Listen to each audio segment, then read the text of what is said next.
nongeye kubasuhuza mwese mu izina rya Yesu Kristo umwami wacu. Uyu munsi nongeye gushima Imana itwemereye kongera kuganira ku magambo y'Imana.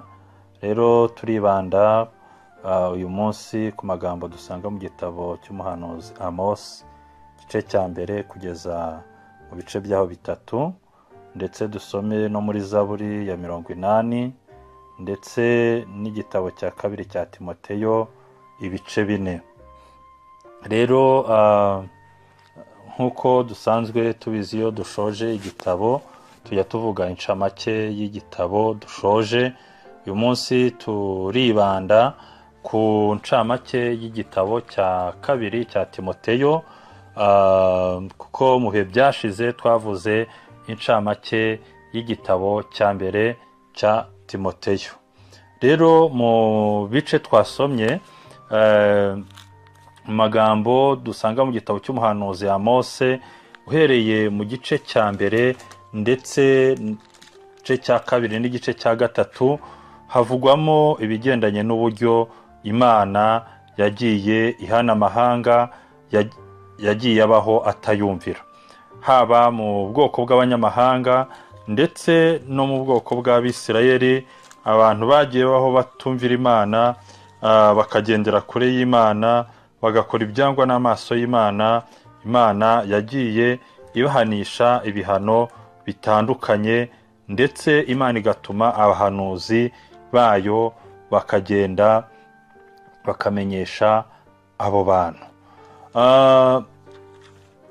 Tudatinze, nagira ngo twongere dukomeze tuvuga ku gitabo mu gitabo cya Timoteyo, muri uru rwandiko rwa kabiri rwa Timoteyo, incamake yarwo, ndetse namwe mu magambo twagiye tubonamo, cyane cyane mu gice cyaho cya 4, aho twasanzemo amagambo meza, ariko kandi amagambo akomeye agaragaza iminsi ya nyuma n'iherezo, cyangwa se iminsi ya nyuma avuga ku iherezo ry'intumwa Pawulo. Imana ishimwe cyane. Uru rwandiko rwa Timoteyo, cyangwa se rwandikiwe Timoteyo, ni urwandiko rwanditswe na Pawulo. Bakunda kuvuga ngo ni Pawulo w'Itaruso, ndetse arwandika yarwanditse ari mu nzu y'imbohe ubwo yari afungiye i Roma, mu gihe cy'umwami Nero mu mwaka wa 67 nyuma y'ivuka rya Yesu. Rero mubo yandikiraga Timoteyo, impamvu yamwandikiye turaza kuyireba, ariko cyane cyane mu byo yibandagaho, ndetse dukurikije n'igice twasomye cya 4 cyo muri Timoteyo, hatwereka uburyo Pawulo yavugaga, yerekana ko ageze mu bihe bye bya nyuma, iminsi ya nyuma yo kubaho, uburyo yabayeho, imibereho ye, yagiye abivuga muri iki gitabo, cyangwa se muri iki gice cya 4 twasomye. Imana idufashe cyane. Muri iki gihe rero Pawulo yandika iki gitabo, cyangwa se uru rwandiko arwandikira Timoteyo, cyari igihe yari afunzwe azira akarengane, ndetse yari inshuro ya kabiri agiye muri gereza. Yari afunzwe n'umwami Nero, amuhora cyangwa se amutoteza, kuko yavugaga ubutumwa bwiza bwa Yesu Kristo. Muri iki gihe, ngira ngo muribuka nkuko twabibonye mu gitabo cya mbere cya Timoteyo mu ncamake yaho, muri iyi myaka ya za 64, mu kwezi kwaho kwa 10, mu kwezi kwa 7 tariki 19, muri 64 nibwo umujyi w'i Roma waje gutwikwa, baza kuvuga ko ari abakristo bawutwitse. Muri icyo gihe rero hari umwami w'abami Nero, nibwo yatangiye gutoteza itorero ry'Imana. Yatoteje abakristo, bamwe arabafunga, abandi arabica, urupfu rubi rugiye rutandukanye. Niho rero no muri iki gihe muri 62 na 3 na 4 nibwo Pawulo yafunzwe bwa mbere. Ku nshuro ya kabiri ari naho tuvuga hano nibwo bamufunze ari mu nzu y'imbohe mu mwaka wa 67 nibwo yanditse iki gitabo yandikira Timoteyo.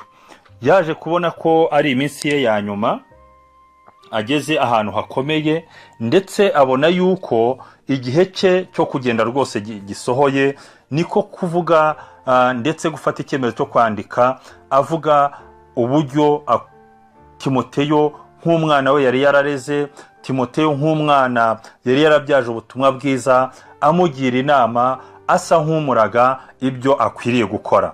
Ijambo ry'Imana rirabitwereka muri iki gice.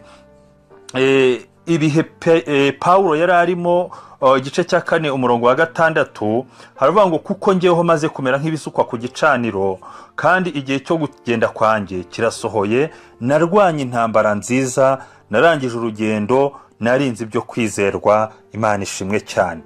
Hano arangije avuga ngo ibisigaye mbikiwe ikamba ryo gukiranuka ry'umwami wacu, umucamanza utabera, aza amakuru ujya munsi, ngo nyamara si njye njyenyine, ahubwo n'abakunze kuzaboneka kwe bose, Imana ishimwe. Aya ni amagambo agaragaza igihe Pawulo yarageze mu minsi ye ya nyuma. Nubwo yarageze mu bihe bikomeye, yakomeje kuvuga ubutumwa bwiza. Hano Pawulo yari afunzwe mu buryo bubi, bavuga ko yari aziritse iminyururu, ndetse ari ahantu habi cyane, nta muntu wabashaga kumugeraho, ariko noneho akomeza kwamamaza inkuru nziza ya Kristo, Imana ishimwe cyane. Rero mu byo bitubwira muri iki gitabo cya 2 haratwereka inshingano Pawulo yari ari guha Timoteyo. Ubundi Timoteyo yari umupasiteri, yari umushumba w'itorero ryo mu Efeso. Rero yagombaga kumubwira nawe kugira ngo azasigare mu mwanya we yamamaza inkuru nziza ya Kristo, Imana ishimwe cyane. Amubwira ati ndagutongera mu maso y'Imana no mu ya Kristo, uzacira iteka abazima n'abapfuye. Ati kandi aramubwira ngo ubwirize abantu ijambo ry'Imana, Imana ishimwe cyane. Ugira umwete mu gihe kigukwiriye no mu kitagukwiriye, uhane, uteshe, uhugure, ufite kwihangana kose no kwigisha. Aya ni amagambo agaragaza inshingano Pawulo yasigiye Timoteyo. Hano rero navuga ngo ntago ari Timoteyo wahawe izi nshingano wenyine. Nubwo iki gitabo kigaragara ko ari igitabo cya gishumba, harimo impuguro n'inshingano za gishumba nyinshi. Mu minsi ishize mperutse gusoma ijambo rivuga ngo abantu twese twahamagariwe gukorera Imana. Nta muntu utarahamagariwe kuvuga ubutumwa. Twese turabavuga butumwa, haba mu miryango yacu, haba ku kazi dukoramo, haba mu mashuri twigamo, haba mu matorero, haba aho tugenda, twese turabavuga butumwa.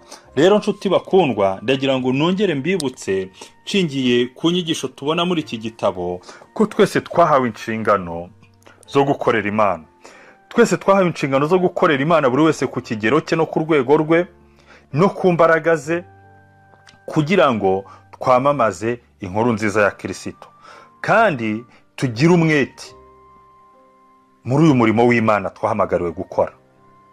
Tugire umwete mu gihe gikwiriye n'ikidakwiriye. Bivuga ngo igihe icyo ari cyo cyose turasabwa guhora twamamaza inkuru nziza ya Kristo, Imana ishimwe cyane. Nta muntu n'umwe ukwiye kwirara. Mu byo Timoteyo yabwiwe gukora, yabwiwe kubwira abantu gukora umurimo w'Imana. Abwirwa kurinda no kurwanira ubutumwa bwiza, kurwana intambara nziza yo gukiranuka, cyo ni ikindi, no gukomeza kuba icyitegererezo cy'abizera. Rero mu byo dusabwa mu nyigisho zikubiye muri iki gitabo, ni intego yabyo nibyo maze kuvuga. Turasabwa kuba icyitegererezo cy'abizera, tukabwiriza abantu ubutumwa bwiza, ndetse tukarwana intambara nziza yo gukiranuka. Ibindi Imana nayo izaza idushyigikire muri byose. Imana yacu ishimwe kandi bahereze umugisha. Nibyo mbifuriza mwese mu izina rya Yesu Kristo umwami wacu. Amen.